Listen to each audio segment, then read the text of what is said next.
Devoted to protecting our country's most sensitive secrets are speaking out for the very first time to our chief intelligence correspondent Catherine Herridge about Secretary Clinton's tenure. It was her oyster. Government contractor Dave Witness says he worked within the State Department's Office of Security Technology, which is responsible for cameras, alarms, and sweeping for bugs. He quickly noticed the rules didn't seem to apply to Secretary Clinton and her team. The State Department was her oyster. It was great for the foundation and great for the Clintons to be able to have such a great position. What is the primary target of a foreign intelligence service?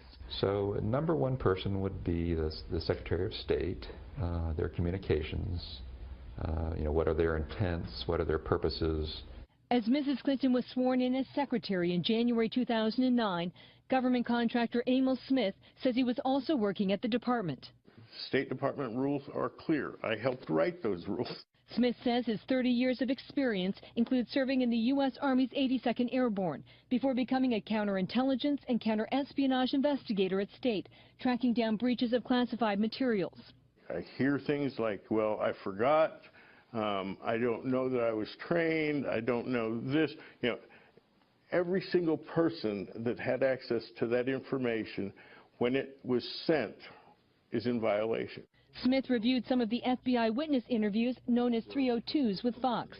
They show secure facilities for classified information known as SCIFs were specially built for Secretary Clinton in her Washington, D.C. and Chappaqua, New York homes. Doors that were supposed to be locked were left open.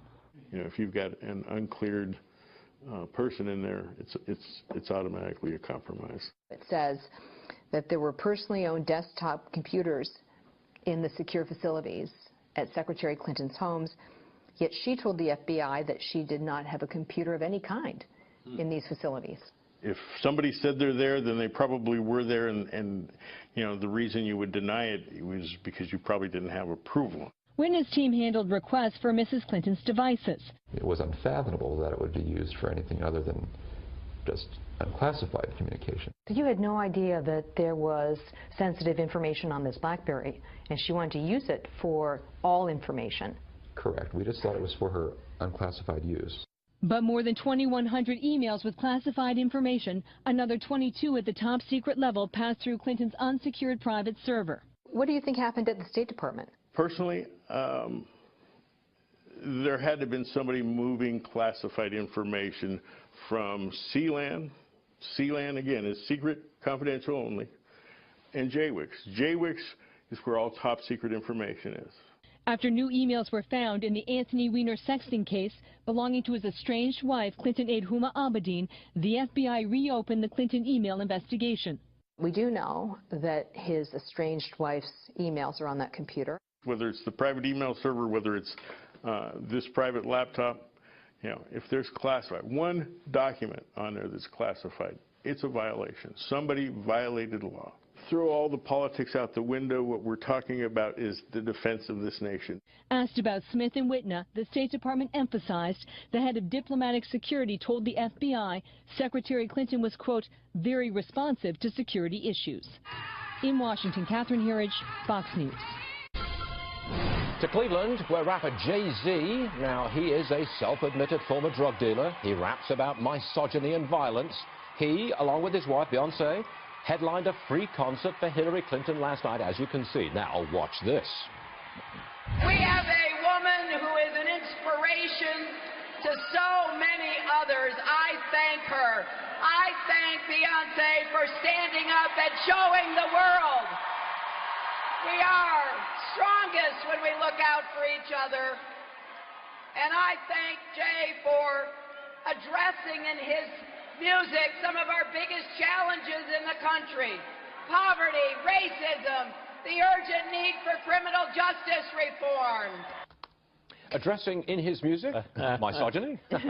Not sure how well Hillary's appearance actually went over. I'm going to bring you this from the New York Times. Note the source, the New York Times. Quote, when she took the stage and began making the case for her candidacy, dozens of people began leaving the arena. Well, there were thousands of people in the arena, so I'm going to take that with a pinch of salt. Yeah. Right, from the Cleveland Police Department, Detective Steve Loomis is with us. Detective, I am told that Hillary refused to hold a meeting with the Cleveland police. Is that accurate? Yes, sir. That's accurate. Not recently, not with this appearance, but in previous appearances, yes, sir. Okay, so did you ask her to come and meet you guys in the Cleveland Police Department? Is that how it worked? Yeah, that is exactly how it works. When we're doing, when we're vetting candidates and deciding who we're going to endorse and support in these types of elections, we always reach out to both sides of the aisle and try to figure out who the best candidate's going to be. Now, the relationship between the police force and the community of Cleveland is obviously very much in the news. Do you have any reason why Hillary Clinton refused to meet the Cleveland police force? Well, probably for the same reasons that she refused to meet with the national FOP. I would be very concerned as a law-abiding citizen of the motives of anybody that refuses or does not want to meet with law enforcement of all people, or of all groups, but surrounds herself with rap artists and people that have made a very good living talking about and singing about and rapping about the thug life out there and violence against police. So. I mean, I guess, look, I could see her point. She wants to rally people in Ohio. It's a very big deal. So you bring on a popular music artist and his wife because you want to appeal to that group and you want to appeal to young people. You want votes in the state of Ohio. I mean, would you excuse her on those grounds? You okay with this? Well, you know, the only reason that she had so many people at that concert is because they gave out, you know, 2,500 extra free tickets there. You know, so it's politics is normal. It's appalling to me that, again, you know, she's not reaching out trying to bring people together like Donald Trump is, and certainly in the case of law enforcement. So it's just more politics as usual. And if people want the status quo, you said it earlier, if people want things to continue the way that they are, then Hillary Clinton is your candidate. You know, absolutely Hillary Clinton is going to be your candidate. If you want somebody that's going to try to unite us, somebody that's going to support law enforcement, somebody that's going to support law and order in this country. I just left a crime scene last week. A 4-year-old beautiful little baby girl got shot in the face. Her sister, 9 years old, got shot in the back because two black male thugs, probably Jay-Z fans, thought it was a good idea to shoot up the house. You know who I didn't see there? I didn't see Black Lives Matter there, who supports Clinton. I didn't see the NAACP there. I didn't see any of our local politicians that support Clinton there. I saw a bunch of police officers, male, female, black, white police officers, some angry, some very, very upset at witnessing this tragedy, and every single one of them wanted to go out and find the bad guys that changed this little 4-year-old girl's life forever. That's what I saw, and that's what we do in this country, law enforcement. And for her to not want to talk to us or meet with us and blame us for generations and decades of social decay and problems that have brought here by the Democratic Party, at least here in Cleveland, it's appalling. You've got a strong point of view there, Steve Loomis, and we thank you very much for being on the show on a Saturday morning of all times. Thank you, sir. We appreciate it. Thank you. Thank you for having me, sir. Corey Lewandowski served as Trump campaign manager just before Paul Manafort and is currently an advisor to the Trump Super PAC. Corey, good to see you. Good morning to you. Good morning. Happy Halloween. And to you, how well do you know George Papadopoulos? You know, from what I recall, George was a low-level volunteer who might have attended a meeting of the Foreign Policy Advisory Team, the one meeting that took place. But he was not a person who was involved with the day-to-day operations of the campaign or a person who I recall interacting with on a regular basis at all. Corey, were you aware or was anyone in the White House aware that he had actually been arrested as part of this investigation back in July? Have you had any interaction or has anyone in the inner circle had interaction with him in the time since July? You know, I can't speak for the people in the White House or what they may or may not be aware of, but I can say unequivocally on behalf of myself, I've had no interaction with George from that time where he was arrested or since I left the campaign that I can recall in June of 2016 and have not had any interaction. And I was not aware of his arrest other than what was reported yesterday. Knowing that he was arrested and is now cooperating with the special counsel, if he was in contact with anyone in the inner circle through phone calls or emails or visits to the White House, do you imagine there are some people in the White House this morning waking up with dry mouths? Well, look, I can say this. You know, I know a number of the people in the White House. I had the privilege of working with them on the campaign. And George was never a person who was part of the team that was interacting with the senior management on a regular basis. And look, if George did in fact lie to the FBI and he's been arrested for those lies, then he should be accountable for that, which anybody should be. Cool. So I don't think there's any concern in the White House about his any potential contact that he may or may not have had. Corey, let's see if we can clear up a few things from the indictment, which I'm sure you have read. Are you the, quote, high-ranking campaign official who received 3 or 4 emails from George Papadopoulos during this April, May, June time period during the campaign?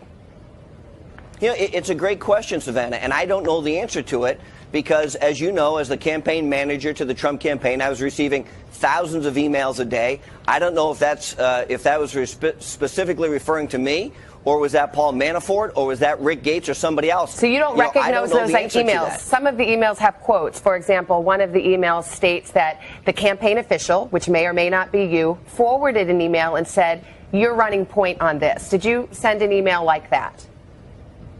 Yeah, Savannah, look, I don't recall that specific email, but you're asking me to remember an email from April of 2016 on a day that I, at any given day, would have received 1,000 emails. And this would have potentially come from a low-level volunteer. So I don't remember the exact email. So I don't know if I'm that person or not, and I can't speak to who is named in that particular incident. At any time, Corey, did George Papadopoulos tell you either verbally or in an email that Russian officials had told him that they had dirt on Hillary Clinton, specifically thousands of her emails? Do you ever remember receiving that message from George Papadopoulos? I don't remember that, and the reason would be is because George was such a low-level volunteer. I don't recall having much interaction with him throughout the campaign. He would have potentially been talking to somebody else in the campaign, but as the campaign manager, particularly at that time when we were in the middle of an intense primary fight with Ted Cruz and John Kasich, you know, my day-to-day operation was not interacting with a low-level volunteer. Well, let me just see if we can clarify this. Were you aware that the Russians had hacked the DNC computers and emails before the news broke? Did you get that information from someone before April of that year? To the best of my knowledge, absolutely not. When I found out about that, I found out about it through public press reports. Corey, has the FBI asked to interview you? Have you been interviewed by the FBI?